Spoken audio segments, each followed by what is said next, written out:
Gentlemen, welcome to the channel, welcome to Eric Talks. I'm Eric. Alright guys, today's video is inspired by money. Today is a different day. Today is the day that I joined the 1%. Today I woke up with so many problems I didn't know if I should drink water or drink champagne. I didn't know which car to drive, the Ferrari, the Lamborghini. Today it feels so weird, it feels different. Today I don't know what clothes to wear, and the reason of that is because I'm wearing a Richard Mille.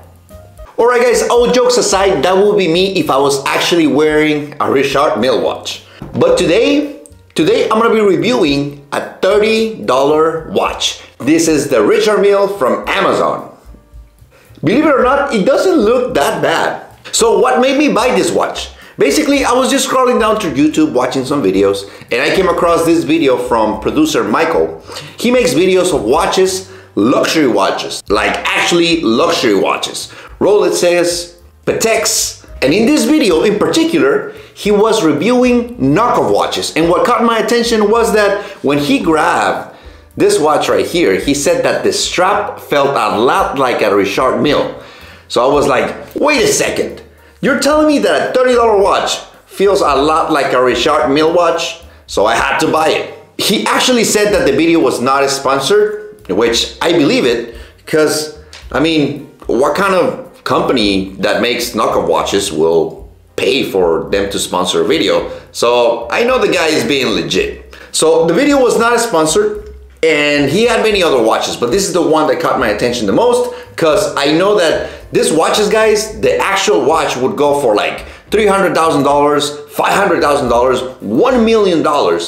And this was the perfect opportunity to be up close to something that looked like a Richard Mille, because I never hold one before, and see how awkward it is. Like, if I was a rich person, if I could spend all this money on a watch, would I actually buy this watch?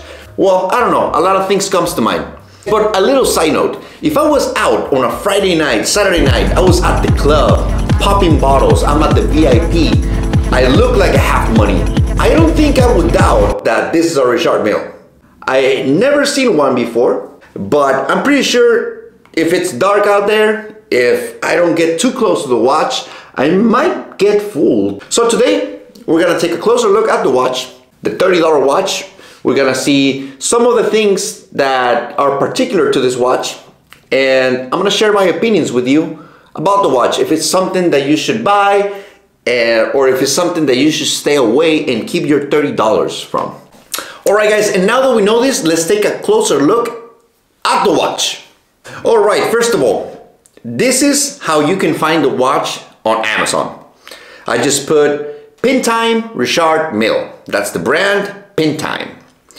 So here we have it. It's a $30 watch. I'm gonna leave the link down in the description, and actually you can get a 10% coupon at the time of this recording, so even cheaper, guys. So what does it say about it? It says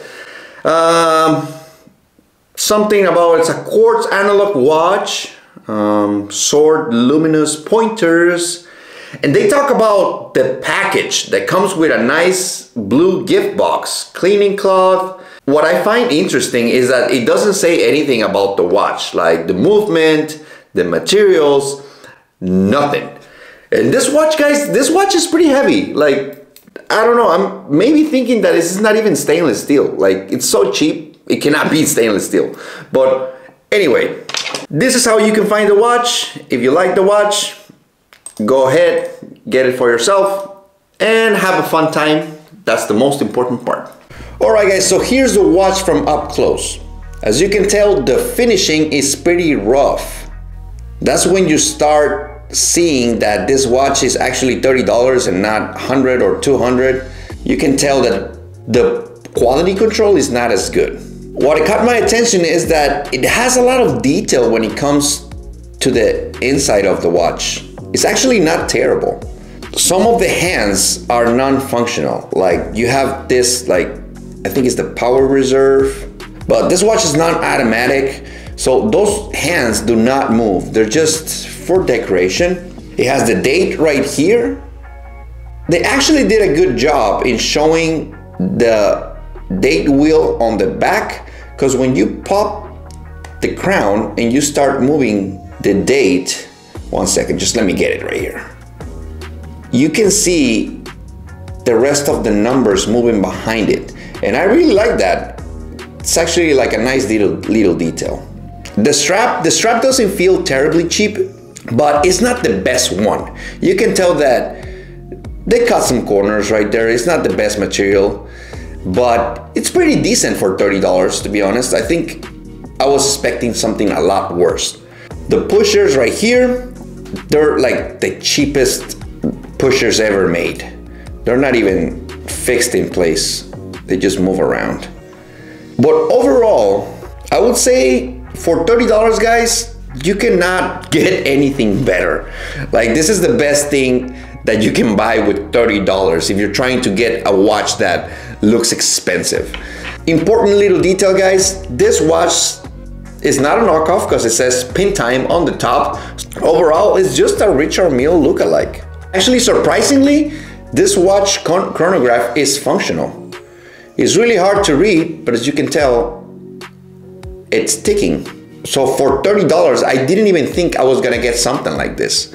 All right, guys, so to wrap up this video, what do I think about the watch? Is this a good investment? Should I spend my $30 on this watch? I don't know, it depends. If you're thinking of a good, reliable watch that is gonna last you a lifetime, then no. I think I would go with something more like a Casio, if you want it to really last many, many years. But if you're looking for something to have fun, just to wear occasionally, just to have fun with it, not to take it too seriously, I think $30 for a Richard Mille lookalike, it's pretty good. Of course, it has its flaws. I wouldn't go swimming with it. I wouldn't take this watch too seriously. I wouldn't rely on the movement of thinking that it's gonna keep good time. But if you just wanna have a good time, I mean, go for it. And so far, what do I think of Richard Mille watches as a whole? I think if I had $300,000, $500,000, $1 million to throw on a watch, I don't think I would go for Richard Mille, just because to me, these are like expensive G-Shocks. They look like a G-Shock, they feel like a G-Shock. I mean, just as far as the aesthetic and all that, I mean, they're cool looking, but I don't think it's the greatest investment. But for me, I would rather go for a Patek or a Audemars Piguet if I had that kind of money to spend on a watch. All right, guys, I'm gonna leave you the link down below for this watch if you wanna pick it up. If you like this video, please give me a thumbs up, like, and subscribe, and I'll see you on the next one. Bye.